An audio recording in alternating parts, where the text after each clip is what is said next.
So, have you ever spent hours assembling furniture and suddenly felt an oddly deep affection for it, more than for something expensive that came pre-built?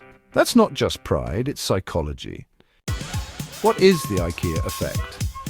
The IKEA effect is a quirky but powerful psychological phenomenon where people place a higher value on things they've put effort into creating, especially when they've built those things themselves. Named after the Swedish furniture company IKEA, known for its build-it-yourself products, this effect shows that we tend to love what we labor over, regardless of the actual quality. Even if a handmade object is a little crooked, if made it, you're more likely to think it's amazing. Where does this come from? The IKEA effect taps into several core aspects of human psychology. 1. We justify our effort.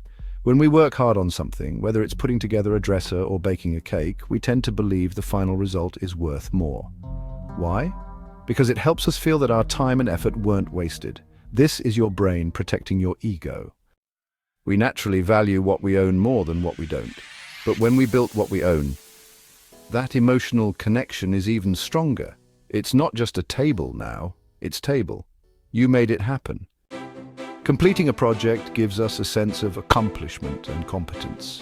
When we succeed at something, even a small task, it reinforces the belief that we're capable, creative, and productive. That makes the final product feel even more personal and rewarding. Real-life examples of the IKEA effect. Cooking. People often say, it tastes better when I make it. Even a basic dish feels more satisfying when we prepare it ourselves. DIY projects. From furniture to home renovations, the effort we invest increases how much we love the outcome, sometimes more than store-bought premium alternatives. School and work students or employees who create presentations, models, or strategies from scratch tend to feel more attached to and confident in their work. How businesses use the IKEA effect. Companies know about this effect and they use it to build customer loyalty. Customization. Brands offer build-your-own options for food, fashion, sneakers, even furniture. People feel more connected to their purchases when they had a hand in designing them. Gamification. Apps and services allow users to build profiles, set goals, and track achievements, making them feel more invested in the process and the platform. The downside of the IKEA effect. While valuing your own effort is great, it can also cloud your judgment. Overvaluing bad ideas. Just because you built it doesn't mean it's the best. People can cling to poor designs, flawed strategies, or inefficient processes just because they worked hard on them. Group conflict.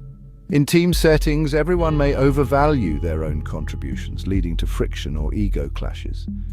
Awareness of this bias can help you step back and evaluate your work more objectively. Final thoughts: effort creates attachment. The IKEA effect shows that we don't just value results, we value the process. Effort, struggle, and hands-on creation forge emotional bonds with the things we make. Whether it's a handmade gift, a homemade meal, or a self-built business, what we put into something changes how we feel about it. Next time you're building something from scratch, whether it's with wood, words, or ideas, remember, it's not just the outcome that matters, it's the journey, and that journey is what makes you care so much about the final result.